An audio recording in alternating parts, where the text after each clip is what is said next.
Je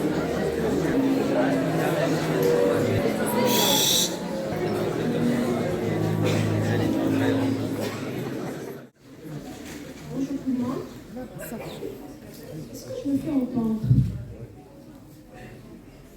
Bonjour tout le monde. Donc aujourd'hui, nous célébrons la première édition de la journée culture et société à l'école supérieure de technologie Frère Ben Saleh. C'est une journée qui est dédiée à l'engagement, à la création, à la réflexion, à la pensée culturelle au Maroc. Mais avant de commencer notre événement, je vous invite à écouter ensemble l'hymne national.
Le vice-président, monsieur Mohamed.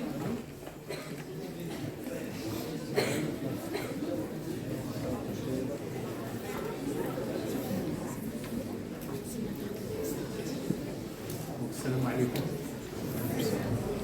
Donc,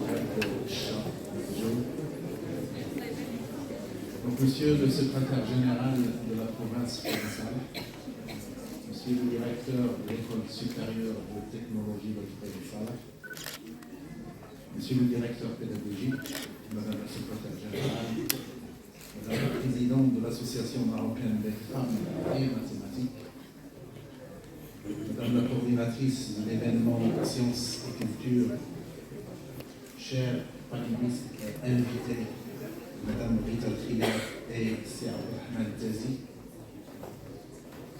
chers collègues enseignants, chercheurs et administratifs, chers étudiantes et étudiants, honorables assistants.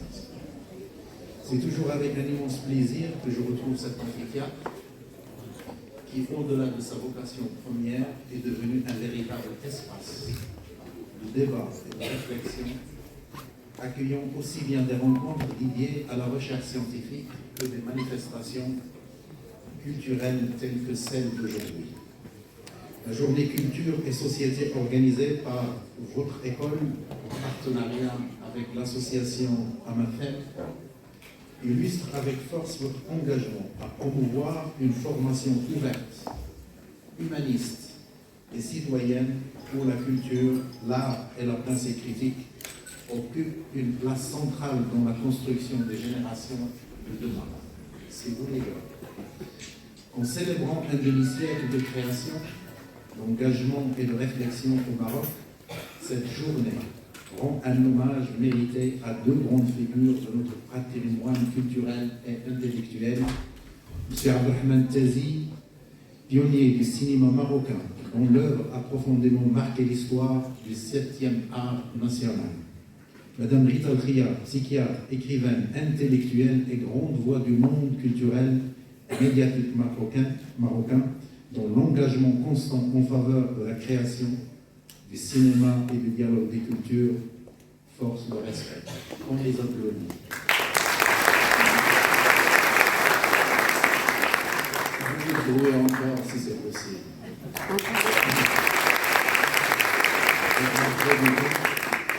Jamais Ariel Sultan Moulay-Slimane nous leur exprimons au nom de l'Université Sultan Moulay-Slimane nos plus vifs remerciements pour avoir généreusement réserver de leur temps précieux afin d'échanger directement avec nos étudiants, de partager leur riche parcours, leur expérience humaine et professionnelle et d'inspirer notre jeunesse par la force de leur trajectoire exceptionnelle.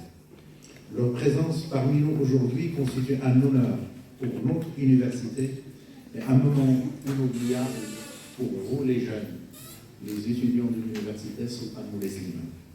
À travers panels, projections, débats et échanges directs, cette rencontre offre un espace privilégié de réflexion sur la place de l'art, du regard critique, de la mémoire culturelle et des parcours professionnels dans la société contemporaine.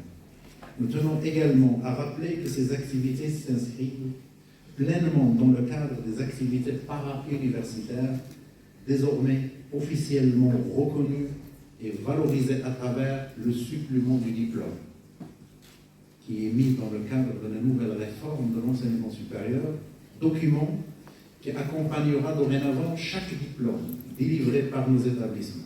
Ce dispositif permettra de valoriser l'engagement culturel, artistique, citoyen et associatif de nos étudiants en renforçant la richesse de leur parcours et leur insertion professionnelle.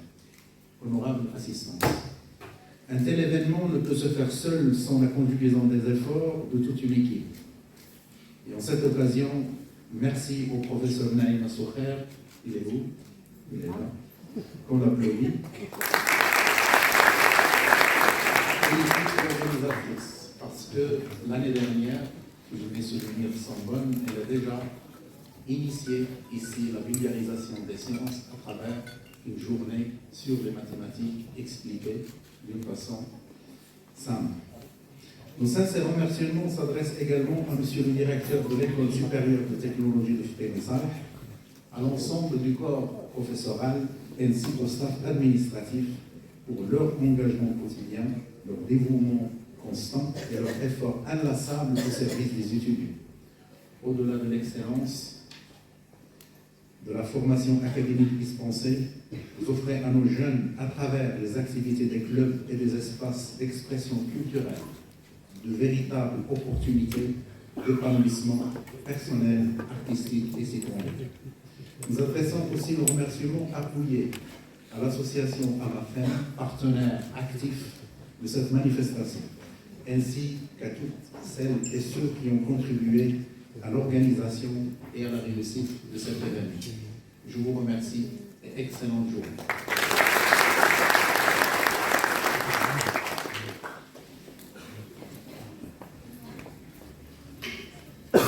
Merci Monsieur Mohamed Sajati pour votre intervention. Et maintenant, je donne la parole à Monsieur le directeur de l'École supérieure de technologie de Salah, Monsieur Mustafa Rakli.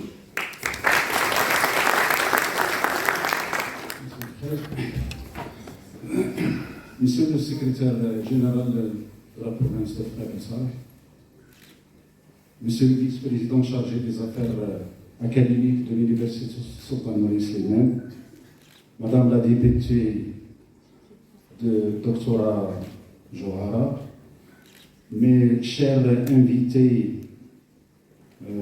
Saad Ahmed Tazi, Madame Rita El-Khayat, la vice-présidente de la MFM, le Omar, Mesdames, Messieurs, chers invités, chers collègues et amis enseignants-chercheurs, chers étudiants, c'est pour moi un immense plaisir de vous accueillir aujourd'hui à cette journée culture et société. Cet événement est bien plus qu'un simple moment de rencontre.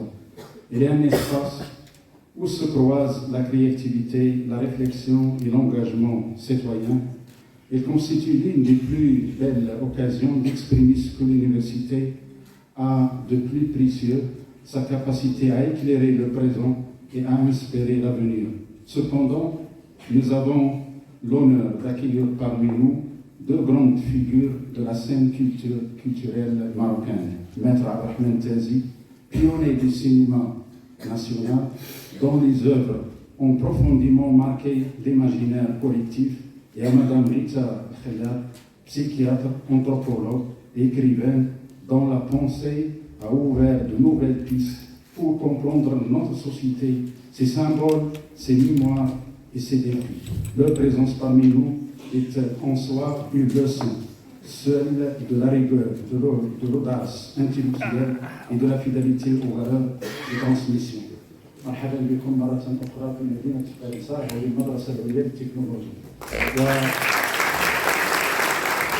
وهذا تشريف لنا بالنسبة للمؤسسة الفتية اللي يلاه عندها 5 سنين وحضرتوا معنا تشريف لنا في هذه المدينة الفتية. شكرا. Le cinéma et les arts que nous célébrons aujourd'hui sont plus qu'un déversement, ils sont une école de vie. Ils nous offrent à vous, étudiants, un formidable outil de développement personnel et professionnel, en aiguisant la créativité, l'esprit critique et la compréhension culturelle par la narration visuelle. Vous apprenez à interroger le réel, à maîtriser l'image, à raconter vos propres histoires. Par l'expérimentation technique, vous découvrez le travail d'équipe, la maîtrise des outils numériques et la rigueur du geste artistique. Dans un monde en pleine transformation où les repères se redressent sans cesse, la culture joue un rôle essentiel. Il nous aide à penser la complexité, à comprendre l'autre, à dialoguer avec notre mémoire et à réinventer nos futurs. Les arts ouvrent la voie à une multitude de métiers, réalisateurs, scénaristes, techniciens, monteurs, critiques, chercheurs, mais surtout ils ouvrent la voie vers soi-même. Ils permettent d'explorer des thèmes universitaires comme l'identité, la morale, la liberté, le rapport au monde et de les inscrire dans une œuvre porteuse de sens. Permettez-moi de saluer votre engagement, vous les étudiantes et étudiants, qui faites de cet établissement un lieu vivant, dynamique et créatif. Votre curiosité, votre énergie et votre passion sont le véritable moteur de notre institution. Nous continuerons à vous accompagner, à renforcer les partenariats, à soutenir vos initiatives et à offrir un cadre où chacun peut apprendre, créer et s'épanouir. Je remercie chaleureusement l'équipe organisatrice et à leur tête le professeur Soher pour l'organisation de cet événement. Je remercie le staff administratif et les enseignants-chercheurs de notre établissement et tous qui ont contribué à la réussite de cette journée. J'adresse aussi mes remerciements à l'association AMAFEM pour l'organisation de cet spécial événement. Que cette rencontre soit pour nous une source d'inspiration, de réflexion et de motivation, qu'il vous encourage à poursuivre vos rêves, à affirmer vos talents et à participer pleinement à la construction d'une société plus éclairée, plus juste et plus créative. Je vous souhaite à toutes et à tous une excellente journée, reste en découverte et en échange. Et merci encore une fois pour votre présence. Mustafa Raqib, pour votre petit gros mot. Je donne maintenant la parole à Madame Yamna Al-Ghabbar, la présidente de l'association AMAFEM, donc l'association marocaine des femmes et mathématiques. À vous, Madame. Tellement nombreux, c'est normal. On a deux grandes figures qui ont permis la construction ou bâtir les bases d'une culture marocaine moderne depuis plus de 50 ans. Je me permets juste parce qu'à chaque fois qu'on parle de AMAFEM, je suis la présidente de l'association AMAFEM, qui est une association ayant pour but d'abord l'égalité des chances, pas uniquement dans le cadre du genre, entre les filles et les garçons, mais l'égalité des chances de manière générale, entre les pauvres et les riches, entre tout le monde. Donc ça, c'est parmi nos objectifs, c'est d'œuvrer pour qu'il y ait égalité des chances, pour améliorer la qualité d'enseignement des mathématiques et toutes les matières qui utilisent les mathématiques dans l'enseignement. Donc voici notre association. Les membres de notre association ne sont pas uniquement des filles, des femmes. On a des hommes et des femmes qui sont conscients que notre pays a besoin aussi bien du potentiel intellectuel des filles que celui des garçons. Donc je tiens à remercier les autorités de la ville de Frère Ben Saleh et je me réjouis de dire ville de Frère Ben Saleh, moi qui ai dans mes origines de toutes parts sont d'ici. Je m'appelle Rupar, donc je suis de Idlbra, c'est mes grands-parents sont là et à chaque fois que je viens, je me dis, où en est cette ville et merci beaucoup pour tout ce que vous faites. Je voudrais remercier les autorités universitaires d'avoir autorisé à notre association d'œuvrer pour la culture dans ce pays. Surtout, la culture audiovisuelle est très très importante parce que maintenant, tout se transmet via l'audiovisuel. Et le cinéma est, ils vont nous l'expliquer, M. Tzazi et Madame Riyad, ils vont nous l'expliquer à travers les discussions qu'on va avoir. Et bien sûr, pour la MAFEM, ce n'est pas le premier événement qu'on organise en collaboration avec l'EST, FBS. C'est très important pour l'EST, FBS. On a déjà organisé les mathématiques au féminin, on a organisé une journée sur l'intelligence artificielle, sur l'environnement et l'eau, au moment où il y avait la sécheresse, et la vulgarisation des sciences. Merci pour votre présence, merci pour cette fête culturelle qui s'organise ici à Frère Ben Saleh. Je tiens à être précieux et votre soutien indéfectible ont été essentiels à la planification et à la réalisation de cette journée. Nous vous sommes extrêmement reconnaissants de votre engagement. Madame Rupar, la présidente de l'association AMAFEM, pour son encouragement et son aide dans l'organisation de cette manifestation. J'aimerais aussi remercier Madame Dr Johara pour sa présence. Je tiens à adresser mes remerciements les plus chaleureux à Madame Rita Riyad et Monsieur Abdelrahman Tzazi pour leur présence et leur engagement. Je voudrais également remercier le comité d'organisation qui a déployé beaucoup d'efforts pour mener à bien cette journée. Un merci particulier à M. Salim Nafiri et Mme Saïda Hemchi, M. Abdelrahim Mourtali et Mme Hisma Hafidi pour leur implication exceptionnelle et leur contribution essentielle au succès de cet événement. Je remercie également le corps professoral de notre école, l'EST Frère Ben Saleh, pour vos encouragements. Et je tiens à remercier le personnel de l'administration de notre établissement pour votre aide à l'organisation de cette journée et de votre engagement. Enfin, nous remercions chaleureusement nos invités et nos étudiants. Donc, la journée Culture et Société, organisée par l'École supérieure de technologie Frère Ben Saleh, en partenariat avec l'association AMAFEM, vise à célébrer et interroger 50 ans de création, d'engagement et de réflexion au Maroc. En accueillant deux personnalités d'exception, M. Abdelrahman Tzazi et Mme Rita Riyad. Donc l'événement met en lumière des parcours qui ont profondément marqué la scène culturelle nationale.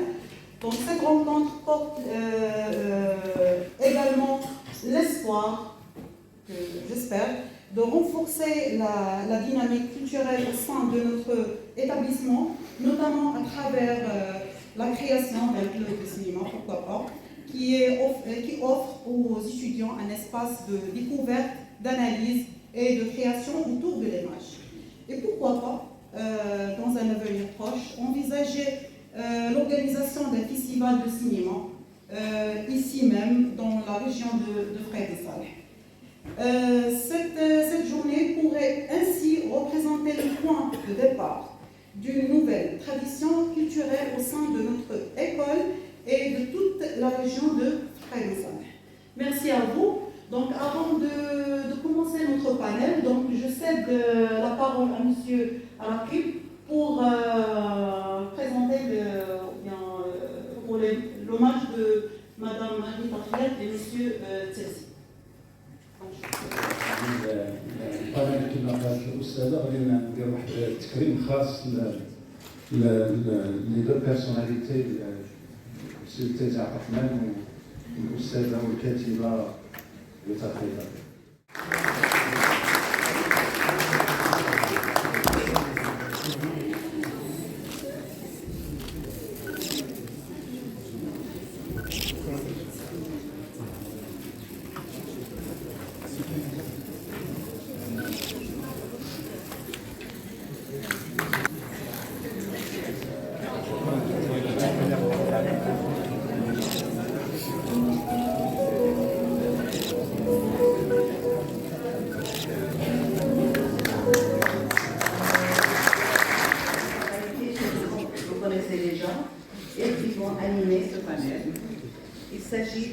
Alors, je vais commencer.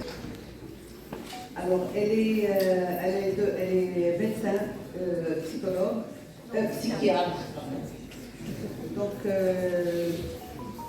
elle a fait ses études de médecine à la faculté de médecine de Rabat et elle a spécialisation en psychiatrie et elle a eu des formations en France complémentaires en médecine aéronautique, médecine du travail et elle a fait de l'anthropologie. D'ailleurs, dans ses écrits, on retrouve ces traces et les sciences humaines.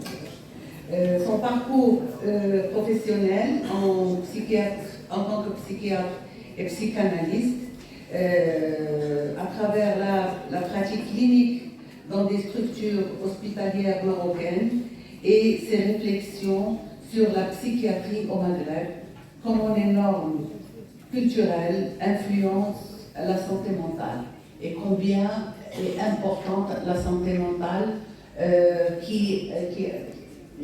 elle va nous l'expliquer, qui devrait engager les politiques marocaines pour une meilleure santé mentale des Marocains. Alors, elle est anthropologue et sociologue.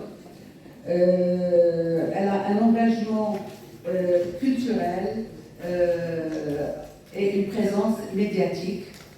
Elle a fait ses débuts au niveau de la presse, la télévision et la radio. Et elle a participé à Maghrébin, anthropologie du genre, identité et subjectivité, société, culture et tradition, santé mentale et culture, et littérature et art. Alors, quelques-uns de ses œuvres importantes: Le monde arabe au féminin, en 1985, Le Maghreb des femmes, Une psychiatrie moderne pour le Maghreb, Les 7 jardins et Figures féminines. Alors, ses apports intellectuels, elle a une pensée multidisciplinaire qui combine la psychiatrie, l'anthropologie, la littérature, sociologie et philosophie sociale. Elle a une grande contribution à la pensée féminine maghrébine.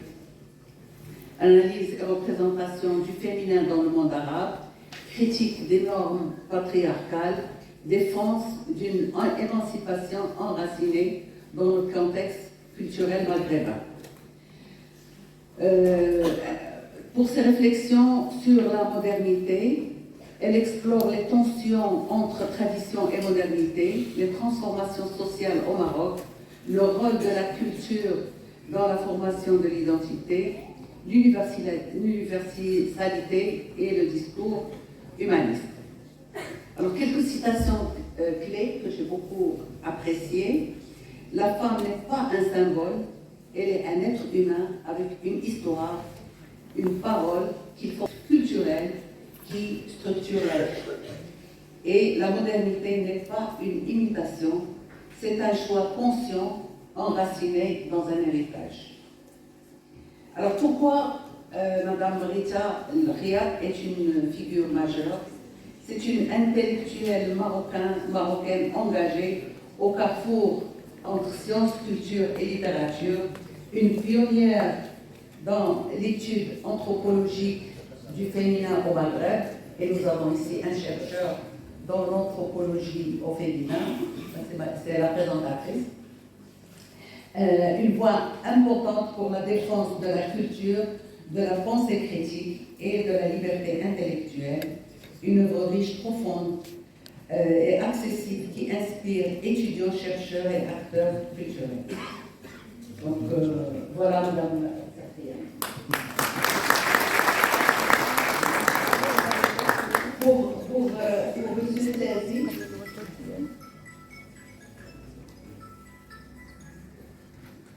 Ahmed Terzi est quelqu'un qui est très connu, donc je vais être un peu plus court dans votre présentation. Alors, il est tellement connu que quoi que je dise ne serait pas suffisant, vous avez déjà une image de lui. Alors, M. Abdelrahmane Terzi est l'un des piliers du cinéma marocain moderne. Je me rappelle, avant que son film À la recherche du mari de ma femme, je regardais une émission à la télé et il y avait un Italien, un metteur en scène. On lui a posé la question, mais qu'est-ce que vous pensez du cinéma marocain?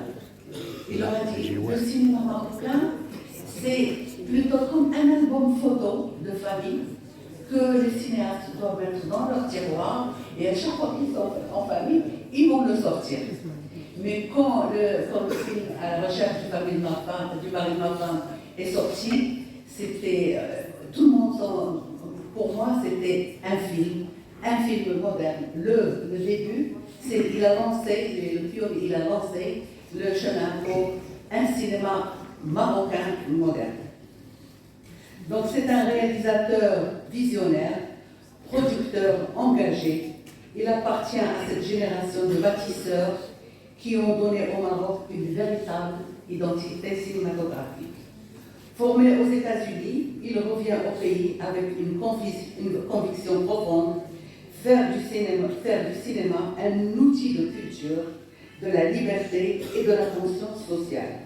À travers son travail au Centre cinématographique marocain et ses prises de position, Abdelrahmane Terzi s'est imposé comme militant infatigable de la culture du cinéma national, défendant avec force les œuvres marocaines, les jeunes talents et la professionnalisation du secteur. Son film À la recherche du mari de ma femme a marqué une génération, dont moi, offrant un regard critique, drôle et profondément humain sur la société marocaine. Avec Lella Houkmi, il confirme une signature unique, un cinéma populaire engagé et ancré dans les réalités du pays. Abdelrahmane Terzi, c'est à la fois un artiste, le pionnier, le combattant culturel, un homme qui a fait du cinéma marocain non seulement un art, mais une cause. Merci.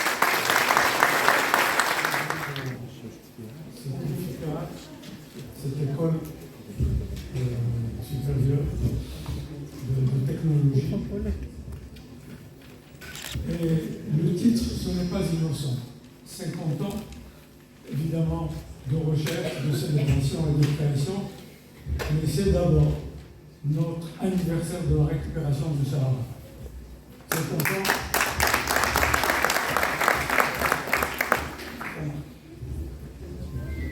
Dans cette rencontre, avec le titre de Miroir d'une action culturelle et artistique au Maroc, est réfléchi par un cinéaste et une scientifique, médecin psychiatre et auteur de talent.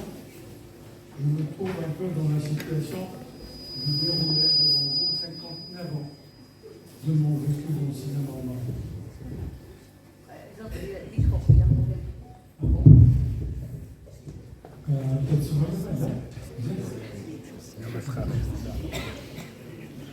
Donc les maqam, j'aimerais bien que ce soit un échange, parce qu'il y a Youssef Chahid et Michel Angelo en Colombie avait dit à l'âge de 87 ans, j'apprends toujours.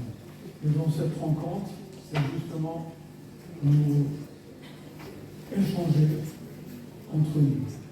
En tout cas, j'avais prévu de vous parler de l'histoire succincte au Maroc et les thèmes traités dans le cinéma à son début au Maroc, avec le cinéma colonial, de l'indépendance à nos jours, un cinéma marocain qui se cherche, se tâte, se distingue par moments, enchante ou dévoile un peu indéfini.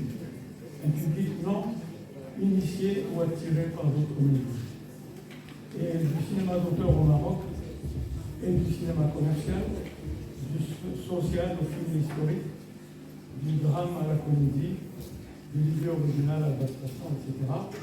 Et enfin, mon implication dans le cinéma et l'importance du patrimoine dans le film. Je n'ai pas la prétention d'un conférencier. Ma spécialité, c'est beaucoup plus dans la création et l'organisation de production. Néanmoins, pour avoir exercé donc ces 60 ans, je pourrais exprimer ce combat permanent pour asseoir un cinéma national. L'industrie du cinéma est une des plus visibles des industries culturelles et sans doute la première à s'être organisée en industrie, c'est-à-dire en secteur économique distinct, animé par la recherche du profit. L'industrie cinématographique mondiale a généré 140 milliards de dollars, je donne des chiffres de l'année 2023, mais beaucoup plus actuellement, tandis que l'industrie cinématographique américaine a généré 36 milliards de dollars américains, faisant du marché américain le plus rentable du monde. Si l'on doit dater le début du cinéma au Maroc, il faut aller du côté des opérateurs de Louis et Auguste Lumière et leur première bande filmée en 1897 et 1898. Quant à la première projection cinématographique au Maroc, elle a eu lieu au Palais Royal de Fès en 1901, initiée par Moulay Abdelaziz, un roi intelligent et moderniste, critiqué déjà par les opportunistes et les conservateurs de tous bords. C'est Gabriel Béré, diplômé en pharmacie, travaillant pour les frères Lumière, qui va se porter candidat pour le poste d'expert instructeur en art photographique du jeune sultan. Il est engagé sous contrat de 3 mois, mais restera toute sa vie jusqu'à sa mort en 1936. Il fallait attendre 1912 pour que la ville de Fès ait la première projection de film de grande envergure, suivi de Casablanca et Rabat plus tard. Si nous passons en revue les décades qui suivirent jusqu'à l'année 1968, parce que c'est là le début du cinéma marocain vu d'une manière industrielle. Les années 1910, les Marocains étaient très sensibles à l'évolution des musées coloniales européennes et des manifestations éclatèrent partout au Maroc. Certains ont été filmés, comme par exemple les massacres de Casablanca de 1905 par Mesbich, un journaliste cinéaste reporter dans un documentaire reportage des événements de Casablanca. Ceci était qu'un préliminaire pour accompagner cette colonisation. Le cinéma ne devait pas rater cette occasion et s'ériger en moyen de propagande efficace, enregistrant et montrant les Français et Marocains les bombardements à ceux qui résistent. Ensuite, les années 20, c'est beaucoup plus des films coloniaux. On voit par exemple en 1919 un film qui tournait Mektoub. Et les années 30, je passe en revue le film cinéma. Et divers cinéastes français se dirigeaient lors des années 40 au Maroc, devenus une destination privilégiée de tournage d'un grand nombre de films. Et il y avait deux tendances qui se regardent dans cette production coloniale. Il y a des films qui utilisent le Maroc comme décor, plateau à ciel ouvert, où le Maroc est cantonné dans la figuration muette, presque sans image, et des films qui s'imprègnent de l'imaginaire local pour raconter des histoires impliquant des indigènes avec des acteurs locaux. il y a la 7e porte qui était le plus intéressant, qui était André Zvobada en 1948. Et nous arrivons à 1952, où Orson Welles a tourné un film à Saoura qui s'appelle Othello. Il a été même présenté à Cannes sous le pavillon marocain et obtenir le grand prix, celui du jury et de la mise en scène. Dans l'esprit colonial, le Maroc est une colonie de détente qui offre une culture morte, un passé médiéval et une société neutre où le tourisme naissant en métropole. Il y a aussi un autre aspect du cinéma au Maroc, c'est l'imaginaire cinématographique. Des films célèbres comme Cœur brûlé d'un grand cinéaste qui est Strindberg. Et les films au Maroc, c'est au début du XXe siècle, avec Marlène Dietrich et Carrie Cooper. Quelques années plus tard, c'est le film qui a fait connaître le Maroc, c'est le film de Curtis qui est Casablanca en 1943. Mais ce film, il n'a pas été tourné du tout au Maroc. C'est uniquement le temps.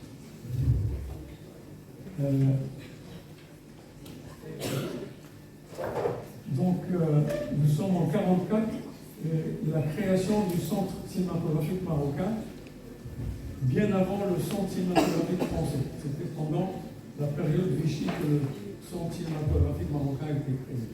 C'est très important, j'insiste là-dessus, parce que tout ce qui a été utilisé au début avec la création du centre cinématographique, c'est la propagande de la colonisation.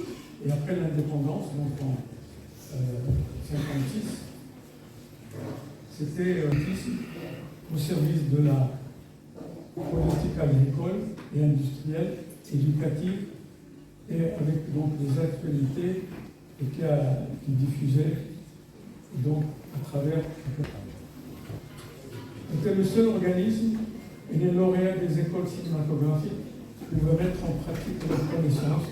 Dans un 1,5 million de spectateurs, ça veut dire le cinéma est devenu très secondaire. Le pourquoi est multiple. Le pouvoir d'achat et les difficultés de sortir le soir. L'interprétation chez les fuqaha qui prêchent contre l'image animée.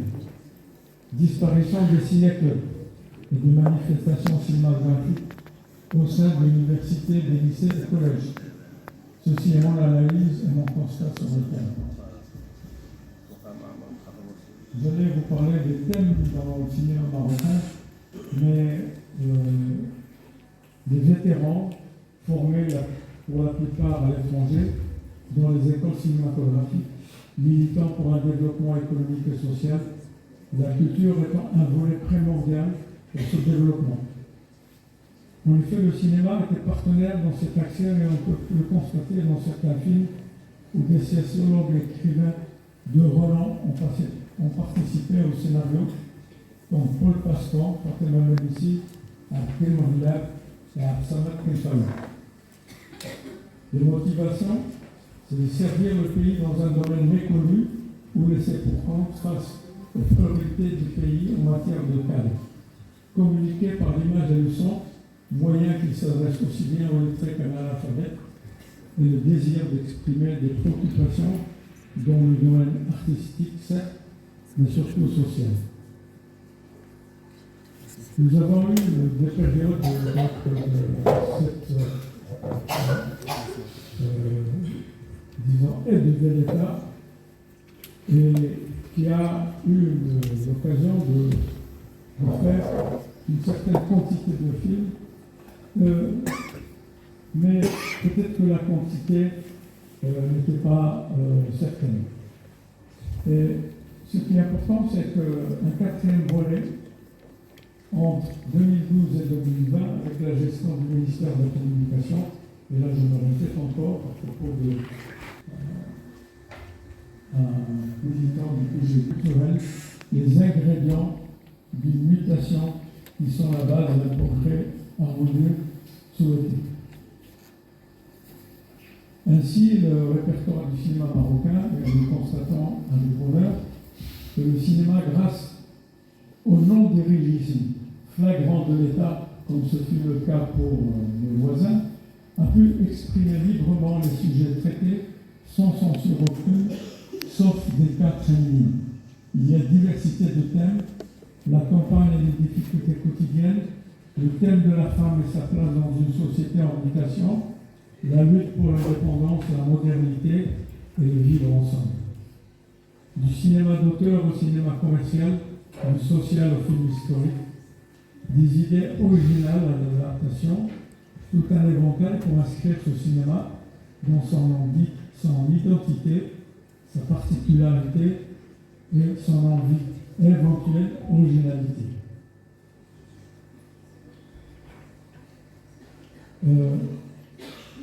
Il y a eu des films, mais je reviens pour ne pas trop vous charger de titres et de...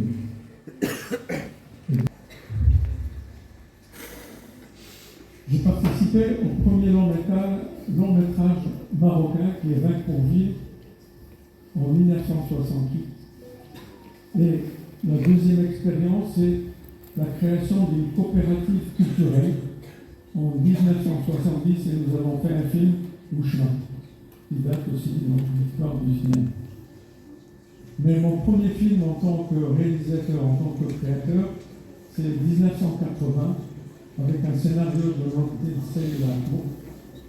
Et c'est un film qui appartient au genre road movie et qui suit les aventures d'un camionneur. La recherche, c'est un Baïla. C'est en titre français, j'ai appelé ça La vieille jeune fille. Et enfin, le dernier film, qui est Fatima à la sultane inoubliable. C'est sur la sociologue écrivaine, la combattante des droits de la femme, par ma vision de cinéaste que j'ai fréquenté depuis l'enfance, qu'il est accompagné dans ses travaux sur le terrain, dans ses voyages et dans ses moments de joie et de tristesse. Dans ce film, je suis l'acteur présent dans certaines scènes, mais aussi le narrateur par moments. J'ai tenté d'exprimer ma qualité de citoyen conditionné par un environnement culturel et politique à travers l'écriture et le cinéma. J'ai tenté de mettre en miroir artistiquement ce vécu commun. Donc peu de films, certes, que 7. Sur un trajet de 50 ans, c'est très peu. Monsieur le directeur, mesdames les professeurs, messieurs les professeurs, mesdames, messieurs les étudiants, moi je suis venue surtout pour découvrir cette région et vous connaître. Donc je vais me livrer à une discussion avec vous et je vais essayer de vous donner quelques repères, quelques points pour me connaître un peu, mais surtout pour vous faire réfléchir sur un certain nombre de choses. Alors nous sommes ici grâce à Madame Sofer, puisque avec Mohamed Abdelrahman Tazi, mon comparse d'années innombrables, nous avons fait un débat ensemble à Rabat sur les femmes et le cinéma. Et auparavant, nous étions ensemble à Fès à l'université pour parler aussi de cinéma et journalisme. Donc ces deux événements vont donner lieu à des collectifs, donc à des livres écrits. Et aujourd'hui, donc, je suis encore avec lui, mais nous sommes ensemble depuis très très longtemps. Mohamed Abdelrahman Tazi a été mon chef aux actualités. Et je l'en remercie parce que c'était aussi un autre domaine que j'ai prospecté avec lui, c'est-à-dire l'information à travers le cinéma, auquel moi j'ai prêté ma voix. Je l'ai prêté à la radio, à la télévision, donc au cinéma. J'évoque aussi Abdelatif Bakhali, que personne ne connaît plus, qui était mon chef, lui, à la télévision, avec lequel j'ai beaucoup appris. Et donc, je vais essayer de vous expliquer pourquoi je suis dans tous ces domaines à la fois, en parlant particulièrement aux jeunes filles ici présentes. Parce que quand on décide de faire quelque chose, personne ne peut nous empêcher, à condition que ce soit une action et un but positif. Alors moi, je fonctionne selon un trépied, un tripode, c'est-à-dire que je suis scientifique, je suis une intellectuelle et je suis une artiste. et une critique artistique. Alors, parlons de science. Je remercie Madame la présidente de l'Association marocaine des femmes et mathématiques. Moi, j'ai essayé de créer l'Association des femmes médecins du Maroc. C'était très difficile. Elle n'existe pas encore. Et donc, ce qui serait extraordinaire, c'est d'avoir justement une association de toutes les femmes scientifiques, toutes sciences comprises au Maroc. Donc, j'appelle à sa création. Et c'est peut-être vous qui, dans l'avenir, allez la créer.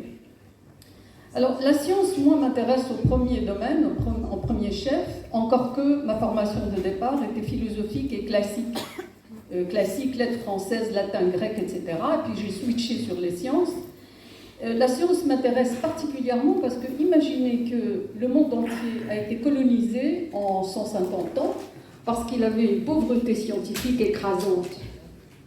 Parce que tous les pays colonisés étaient vierges de science. Ils avaient une science, la nôtre, la science arabe, qui a été aux élites du monde, mais hélas, qui a vécu 8 à 9 siècles de décadence.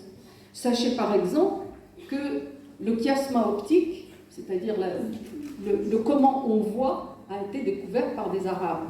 La circulation pulmonaire, cardiaque et pulmonaire, est aussi une œuvre, une découverte de la science médicale arabe. Et jusqu'au début du XIXe siècle, on enseignait encore la médecine arabe à Montpellier. Donc, il s'agit de reprendre quelque chose qui s'est éteint et de le reprendre au plus haut niveau. Et donc, comme je suis dans un institut de technologie, j'appelle d'une façon vibrante toutes les personnes ici présentes à faire de la science et de la science dans nos pays quelque chose qui peut aller beaucoup plus loin. Pourquoi ? Parce que la science n'est pas aux mains du tiers-monde. La science est occidentale, elle est écrasante, elle nous écrase, et c'est à partir justement de données comme celle-là, comme celle que je vous donne actuellement, c'est de récupérer la science et d'en faire non pas une arme, mais une présence dans le monde.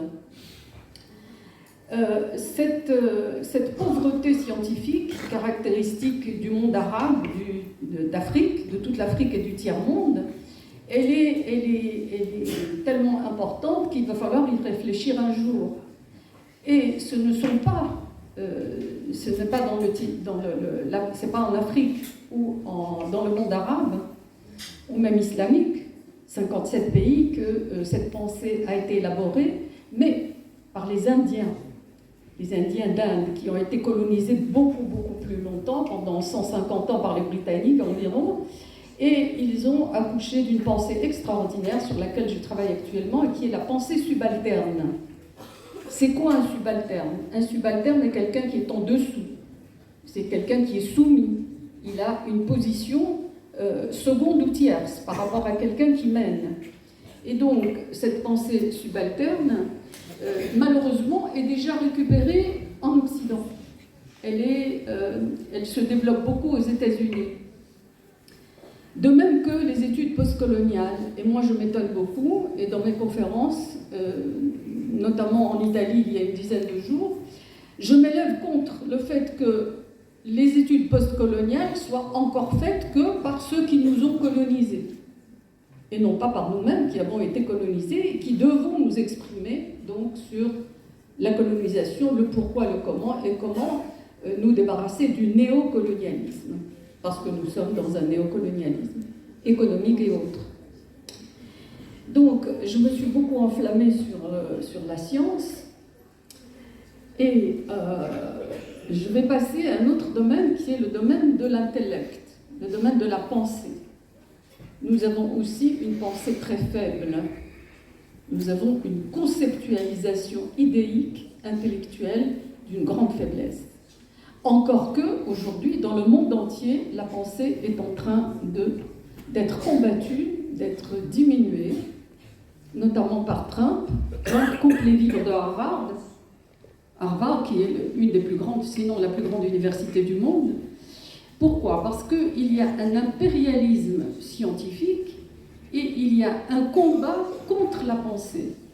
Parce que, à ce degré de puissance dans le monde, on voudrait créer une pensée univoque, dictée et qui engloberait tous les êtres humains.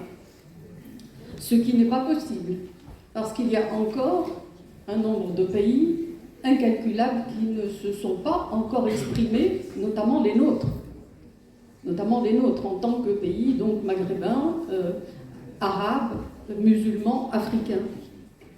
Et tout ce que nous faisons est combattu par l'Occident. Pourquoi combattu? Parce qu'ils n'achètent pas nos livres, ils n'achètent pas nos films, ils ne donnent pas d'importance aux penseurs, scientifiques, écrivains, artistes qui viennent du tiers-monde. Ce sont pour eux, ils vont piquer des personnalités qu'ils vont, ils vont les reprendre à leur compte et les faire connaître chez eux. Alors que ce qui est authentique en Afrique, en Amérique latine, en Asie, le fameux tiers-monde, n'existe que secondairement. Maintenant, nous allons avoir de grandes surprises avec la Chine parce que nous ne savons pas très bien ce qui s'y passe. Donc, dans le domaine intellectuel, comme j'ai eu comme mentor au cinéma, c'est Mahmoud Abdelrahman Tazi, j'ai eu comme un autre mentor, donc je dois beaucoup aux hommes. J'ai cité Khali, Abdeltif, j'ai cité Tazi, je dois beaucoup à Abdelkbir Khatibi, auquel aujourd'hui je rends hommage, qui était non seulement un sociologue, mais qui, comme moi, on nous a d'ailleurs traité de protéiformes, tous les deux. Pourquoi protéiformes? Parce que nous sommes des touche-à-tout. Donc, il passait de la sémiologie à la sociologie, à la philosophie, à la littérature, à la poésie, au roman, etc. Et pourquoi je dis que c'est mon mentor? Parce qu'Abdelkbir n'a pas craint d'échanger avec moi une correspondance qui est unique dans son genre. Alors que moi, j'avais peu écrit, j'étais pas aussi connue que lui. Il lui a donné naissance à 30 thèses internationales sur son œuvre, partout aux États-Unis, en France, etc. Et donc, c'était mon mentor dans la mesure où non seulement il reconnaît que je peux faire quelque chose, mais il me pousse à le faire. Et j'ai comme ça une quantité industrielle de grands maîtres qui m'ont formé. Je suis le produit de grands maîtres, notamment Georges Devreux, qui est l'inventeur mondial de l'ethnopsychiatrie. Donc, dans ce domaine de la pensée, il va falloir qu'on réfléchisse d'une manière moins compilatoire, parce que les œuvres, pour l'instant, c'est de la compilation. On prend un petit bout ici, un petit bout là, l'intelligence artificielle, Google, tout ça, et on fait n'importe quoi, ce qui fait que la pensée n'est pas aiguë, elle n'est pas forte, elle n'est pas fondamentalement révolutionnaire, c'est-à-dire qu'elle ne fait pas faire des avancées. La révolution, c'est une chose qui fait avancer vers quelque chose d'autre. Donc la pensée reste extrêmement, je dirais la vérité, elle est médiocre dans tout le tiers-monde, sauf l'Amérique latine qui est en rivalité avec les États-Unis, c'est peut-être pour ça qu'elle est plus forte. Et ce domaine intellectuel est un domaine qui n'est pas encore totalement pensé, réfléchi. Quelqu'un me disait dernièrement, mais je ne sais plus qui lire, à part Jabri, à part Abdallah Al-Aroui, et Al-Aroui par exemple, je ne sais pas si vous le connaissez, ne s'exprime plus parce qu'il est très âgé aujourd'hui. Donc notre domaine intellectuel est aussi une chose à mettre en avant, à prospecter, et il faut élever le niveau. Si Abdelrahman parlait tout à l'heure du niveau d'alphabétisation, je suis désolée de corriger les chiffres, ils sont beaucoup plus graves que ça. Ils sont très graves. Ils sont très, très graves. Sur les femmes que je reçois, et je reçois toute la semaine, et toute l'année, et toute ma vie, j'ai reçu des femmes, elles sont analphabètes. Ou elles sont illettrées. L'illettré, c'est qui? C'est celui qui a appris à lire et à écrire, et qui perd l'usage de la lecture et de l'écriture. Pourquoi? Parce que quelqu'un qui va quelques années en primaire, surtout les femmes, bien après ça ne sert à rien. On a perdu du temps et de l'argent à l'instruction publique à les faire. En fait, il faut imposer strictement une alphabétisation stricte obligatoire pour les deux sexes jusqu'à 16 ans. Et si on ne le fait pas, on va avoir toujours cette quantité de personnes qu'on craint qui sont analphabètes. Et on ne peut élever ni la science ni l'intellect avec des analphabètes, parce qu'il faut un maximum de personnes instruites pour que justement il y ait recrutement de ces étincelles qui vont transformer les choses. Alors, je vais pas... La dégringolade intellectuelle est aussi très sensible en Occident. Moi, j'ai longtemps vécu à Paris. Il y avait des gens éminents, extraordinaires, notamment Michel Foucault, Roland Barthes, Deleuze, Guattari, des Lumières. Il n'y en a plus. Il y a de la petite pensée. On ne sait pas pourquoi. C'est comme si l'humanité entière était dans un creux actuel, un creux plutôt intellectuel qu'artistique, parce qu'il arrive qu'il y ait de très grands films qui traversent le monde entier, des films qui frappent l'imagination. Et c'est pour cela que maintenant je vais parler d'art. Alors, moi je ne peux pas vivre sans art. J'ai vu plusieurs centaines de musées dans le monde. Il m'est arrivé de rentrer dans un musée dans un état, on va dire, pas très joyeux, et d'en ressortir ébloui. L'art, et je crois, l'art et l'intellect, et ils se recroisent avec la science. C'est ce qui fait la beauté de l'humanité, c'est ce qui fait sa grandeur, c'est ce qui fait que nous sommes ce genre capable de penser et de parler, mais capable aussi de ressentir, d'avoir des désirs et des plaisirs. Et on ne saurait éliminer donc toute cette sphère du désir et du plaisir. Nous n'avons pas assez de plaisir. Il faut cultiver cette convivialité qui serait une convivialité gratifiante dans le plaisir. Je reviens à l'art. Il y a eu une première vague, c'est comme ça que je l'appelle, une première vague après l'indépendance marocaine de très grandes personnalités artistiques. Je citerai par exemple Khalid Belkahia, un très grand peintre. Je citerai le cinéma. Je citerai Qassimi, je citerai des personnes comme cela et comme celle-là qui ont marqué l'époque. Et cette première vague, on va dire qu'elle est un sous-produit de la colonisation. En général, elle est mixte. Elle est mixte d'abord parce qu'elle est marocaine, mais elle était sous influence, sous influence française. Et puis, qu'est-ce qui s'est passé? Il s'est passé qu'il y a une resculpture culturelle qui s'est faite à travers le temps et qui est normale. Tant et si bien, par exemple, que moi, pour les 60 ans du Maroc, de l'indépendance de notre pays, j'ai publié un livre qui s'appelle « Le fastueux Maroc des traditions et des coutumes », et qui est devenu un livre plus populaire à Paris, qui s'appelle « Le Maroc des traditions et des coutumes ». C'est-à-dire qu'il y a la tradition qui est en train de disparaître. Je suis effrayée, je suis bouleversée, parce qu'il n'y a pas de recueil de données, ni en musique, ni en littérature. Je parle de la littérature orale. Un métissage culturel, notamment dans la cuisine. Moi, je fais la cuisine. Oui, mesdemoiselles, mesdames, je fais la cuisine. Et je suis horrifiée par la manière dont cette très grande cuisine marocaine, c'est l'une des 3 plus importantes du monde. Je vous signale que le caftan vient d'être reconnu patrimoine humain universel, marocain. Non, mais... N'en déplaise aux voisins de l'Est, comme les appelait c'est Mohamed tout à l'heure. Donc, il y a un tchoué, il y a une espèce de métissage qui n'est pas heureux. Parce que les traditions marocaines sont probablement parmi les plus importantes du monde. Et ce n'est pas simplement par patriotisme que je le dis. C'est parce que j'ai couru le monde, j'ai visité 91 pays et îles.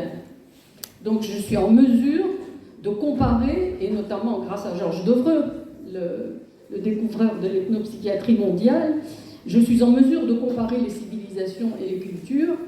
Et je pense que le Maroc, justement, est préservé de la Turquie parce qu'il n'a pas été envahi par les Turcs. Je pense que le Maroc a des traditions extraordinaires, millénaires, importantes de jeux qui veulent aller faire des études en chimie. Il y a un tropisme, il y a un appel vers ce pays parce que nous sentons bien que nous avons été trop influencés, qu'on a eu la patte occidentale sur nous, et donc ces jeunes veulent échapper. Ils veulent aller vers autre chose. Mais pourquoi la Chine au lieu de développer le Maroc et l'Afrique? Et le Maroc a maintenant une existence dans toute l'Afrique, et nous sommes des Africains, et nous devons être tous porteurs en même temps d'une force qui devrait être autre, et qui ne serait plus que celle qui nous est imposée par l'Occident. Alors ma question c'était, un jour, je ne me rappelle pas, dans une journée scientifique qu'on a faite ici, et l'un des étudiants avait parlé d'un inventeur, puisque la plupart des formations ici sont purement techniques. D'accord? Donc il a fait appel dans un aperçu historique sur un inventeur typiquement, on va dire, occidental. Et alors là, il faut s'arrêter. Il faut parler de lui. Il a parlé de Jean. Attendez, il a parlé de qui? Je ne me rappelle pas le nom. D'accord. C'est un scientifique, un C'était un scientifique. D'accord. Donc là, il y avait un appel de dire, chers collègues, voilà, prière de commencer vos cours, vos formations ici, par un aperçu historique venu de notre monde arabe, parlant d'Ibn Majah, parlant d'Ibn Hazm, parlant d'Ibn Khaldoun, parce qu'il y a Ibn Sina. Donc, commençons par ça, parce que la reconnaissance, ça commence par l'acceptation d'abord de cette décadence qu'on a vécue. Vous avez parfaitement raison de le dire. Il faut accepter cette décadence et lui trouver les causes. Maintenant, tous ceux qui nous ont précédés, c'est une efflorescence fantastique dans tous les domaines. Par exemple, l'algèbre, le logarithme, c'est ce qui fait l'informatique. Le logarithme est à la base, je parle sous la supervision des mathématiciens, mais aujourd'hui c'est plus qu'un symbole, c'est une découverte fondamentale, c'est clair, mais on oublie, il y a quelques occidentaux qui savent que le logarithme, par exemple, vient de algèbre. Et maintenant, la chose la plus intéressante est de savoir quelles sont les causes de cette décadence, pour qu'on puisse télescoper le temps passé et pour qu'on se serve des armes occidentales pour nous. C'est-à-dire qu'on ne soit plus dans un complexe d'infériorité, mais on dit, oui, moi je suis mathématicienne, moi je suis médecin, et moi je peux équivaloir ou dépasser un occidental. Je vais vous donner un dernier exemple. J'ai vu la dame qui est allée se faire soigner à Paris, elle a une tumeur très difficile dans le cerveau. Moi j'ai fait une lettre à mon professeur de médecine, j'ai fait une lettre. C'est entre nous, ça se passe, et je demandais est-ce que, malgré la tumeur, je pouvais moi donner des médicaments de psychiatrie. On ne m'a pas répondu. À Paris, ils n'ont pas daigné répondre à quelqu'un comme moi, qui pourtant, sur mon ordonnance, est diplômé de l'Université de Paris. Ça veut dire qu'on est encore dans cette relation. Et c'est dramatique. D'abord, à remercier cette personne qui nous a réunis à cette époque.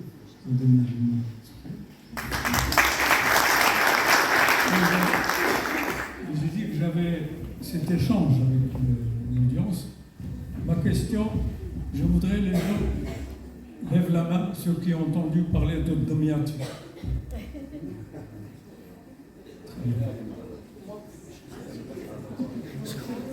Ça sera mon prochain film. Alors, moi aussi, je voudrais parler de mon dernier livre, qui est déjà sorti à Amman en arabe. Qui est déjà sorti en arabe à Amman, il n'est pas encore sorti ici, il va sortir en français. Ça s'appelle L'égorgement des pigeons. Il va probablement devenir un film un jour. C'est le Maroc, c'est un roman historique qui part de 1910 jusqu'à 2014, L'égorgement des pigeons. On l'a traduit par